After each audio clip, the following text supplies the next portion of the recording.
বিসমিল্লাহির রহমানির রহিম। আমি নড়াখোলা মোজায় নড়াখোলা আশা ক্লিনিকের সামনে আজিজ ম্যানেজার কাছ থেকে 10.5 ডিসিশন জায়গা কিনছি 12 লক্ষ টাকা করে। জায়গাটা কেনার পরবর্তীতে ওখানে কোনো ওয়াল ছিল না। আমাদের আজিজ ম্যানেজার আঙ্কেল উনি আমাকে বললো কি যে জায়গাটা যেখানে তুমি কিনছো তাহলে ওয়াল করো। আমি ওয়াল করছি, আমার কাছ থেকে বাইনার টাকা নিছে, টাকা পয়সা সবকিছু নিয়ে আমার একটু লিখে দেয়। লেখা না দিতে হঠাৎ করে একদিন শুনি যে আমি শুনতে পারি যে মামলা করছে আমাদের নামে, অন্য লোকে মামলা করছে। তা কি বিষয়ে মামলা করছে আমরা জানি নাই। পরবর্তীতে আমাদের নামে মামলার কপি আসছে। মামলার কপি আজিজ ম্যানেজারের নামে তোফাজ্জল ভাই এবং জাহাঙ্গীর, সেন্টু মোল্লা এবং আমি জিয়া রহমান। বাইনা নেওয়ার পরে হঠাৎ করে ওই কপি আসার পরবর্তীতে আমাদের মনে করেন যে পুলিশ অফিসার যায় কাগজপত্র হাতে দিচ্ছে, দেওয়ার পর আমরা দেখতে পেলাম যে মামলা করছে। পরবর্তীতে আমরা ওই জমিটা বিক্রি করতে চাইছি, বিক্রি করতে পারিনি। এবং মনে করেন যে ওই জায়গায় গেলেই কিছুদিন পরে আবার হঠাৎ করে আজিজ ম্যানেজার বলতেছে যে আমার মনে করেন জায়গা আমি বিক্রি করবো না। তো কেন বিক্রি করবেন না, সমস্যা? কয় না, তোমরা জায়গা বিক্রি করতে পারবো না, আমি জায়গা তোমার কাছে বিক্রি করবো না। তাহলে আমি জায়গা বিক্রি করবেন না, আমাদের মনে করেন যে ওয়াল করাইছেন, জায়গা পরিষ্কার করাইছেন, মাটি ফালাইতে বলছেন, মাটি ফালাইছি, সুন্দর করে ফ্রেশ করছি, তাই আমরা কেন বিক্রি করবেন না? কয় না, আমরা বিক্রি করবো না। তাই আমি কেন বিক্রি করবেন না? তা আমার হাতে বারবার এভাবে তর্কে আসছে। পরবর্তীতে আমি বললাম যে আপনি বিক্রি করবেন না, আমার কাছ থেকে টাকা নিচ্ছেন না, তোমার টাকা তুমি ফেরত দিয়ে যাও। এই কথা বলার পরবর্তীতে আমি বললাম যে না, আমার তো মুরগি আছে, আমি তো মুরগি ছাড়া কোনো ইউজ করতে পারবো না, আমি টাকা ফেরত নিব না। পরে যদি টাকা ফেরত যদি না নেও তাহলে 1 টাকা পাইবে না। তাই কথা বলছে। বলার পরবর্তীতে আমার হুমকি দামকির উপরে রাখছে। এই জন্য আমি আর বেশি কথা বাড়াবো না। পুরোপুরি জানে আমার ভাই জাহাঙ্গীর ভাই, সব জানে, জাহাঙ্গীর খন্দকার সবই জানে। এই জন্য আপনার কাছে বিদায় নিলাম। আসসালামু আলাইকুম। আমি চাই যে আমার জমিটা উদ্ধার করে দেওয়ার জন্য আমি মনে করি কিভাবে আমি জমির বল যাইতে পারবো। আমার জমির দরকার, আমি জমিটা কিনছি, আমি নিজে মনে করেন যে উনি কিছু দলিল করে দেওয়ার জন্য আমি বলছি যে আমি ওই বিল্ডিং করুম, বাড়ি করুম, আমি সুন্দর একটা বাড়ি করবো। এই জন্য অনেক আশা করে আমি টাকা পয়সা দেবো কোনো কারণবশত সংগ্রহ করে আমি ওই জমিটা মনে করেন যে দিছি। তো আমার এখন সে লিখে দেয় না, আজ যে কাল দিয়ে বারবার করছে, ঘুরাইতেছে আমার আর হুমকি আনকি দেয়। আপনাদের মাধ্যমে আমি জানি লেজ বিচারটা জানি পাই, সূক্ষ্ম বিচারটা, এটি আমার কাছে দাবি। আর কোনো কিছু দাবি নেই আমার কাছে। জাহাঙ্গীর খন্দকার, আজকে সংবাদ সম্মেলন আসলাম। জমি ক্রয় বিয়ে খরিদ করছি আজিজ ম্যানেজার সাহেবের কাছ থেকে, আজ থেকে আরো 6-7 মাস আগে। ওই জায়গাটা আজিজ ম্যানেজার আমাদের কাছে 5 লক্ষ টাকা নিয়ে ইস্টামে আমাদের বাইনা নেওয়া করে দেয়।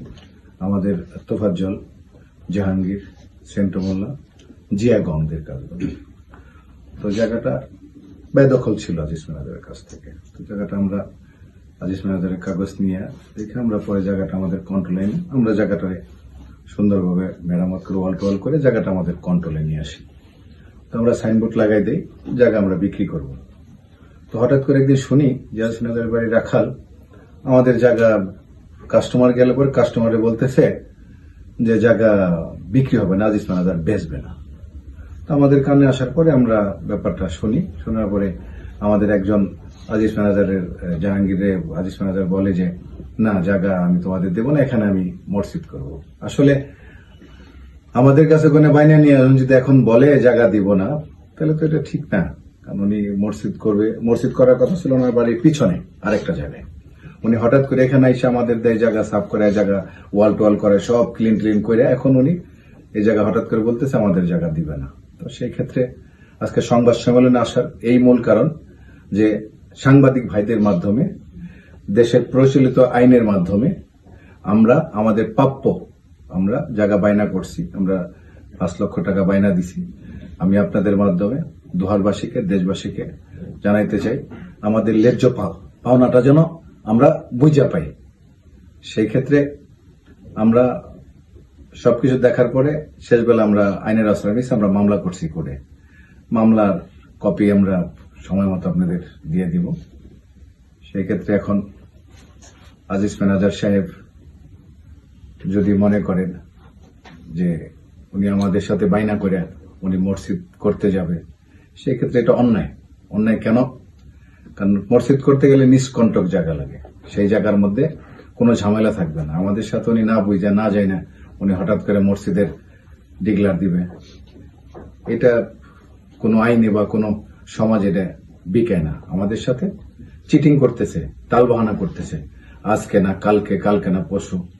উনি একজন সম্মানী ব্যক্তি, দুয়ার থানা উনি একজন নামি দামি ব্যক্তি। সেই আজিজ ম্যানেজার যদি আজকে এরকম চিটিং বা এরকম তালবাহানা করে, ওনার জায়গায় যদি অন্য কেউ হয়তো এরকম করতো বা ওনার চেয়ে নিঃসমানের মানুষ বা সমাজে গ্রহণযোগ্যতা কম, তাহলে সেই ক্ষেত্রে মানাইতো।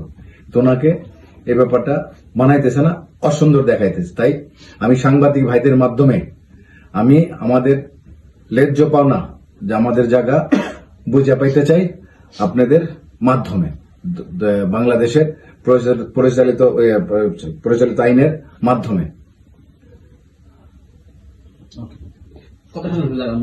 ওখানে হয়েছে 10%, 50 পয়েন্ট জায়গা আমরা খরিদ করছি, বায়না করছি।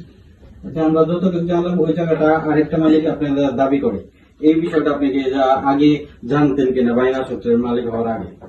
আসলে এই ব্যাপারটা আজিজ ম্যানেজারি জায়গাটা টোটাল সম্পত্তি রয়েছে, এস এ মালিক হয়েছে গনি গাইন, আর এস হয়েছে গনি গাইনের 2 ছেলে, হজরত আলী গাইন এবং রজত আলী গাইন।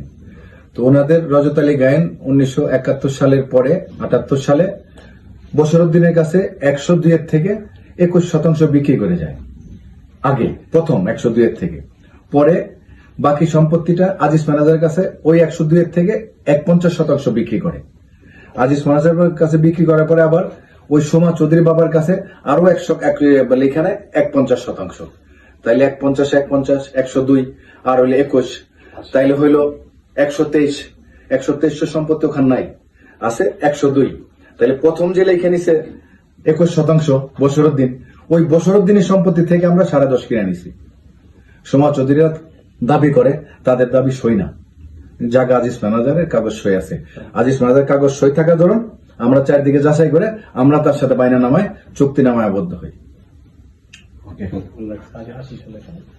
এখন আপনি কি চাচ্ছেন? আমি চাচ্ছি আপনাদের মাধ্যমে, আমরা বাইনা করছি, আমরা ব্যবসা করি, আমরা জমি বেচা কিনা করি, আমাদের জায়গা আমরা ফেরত চাই।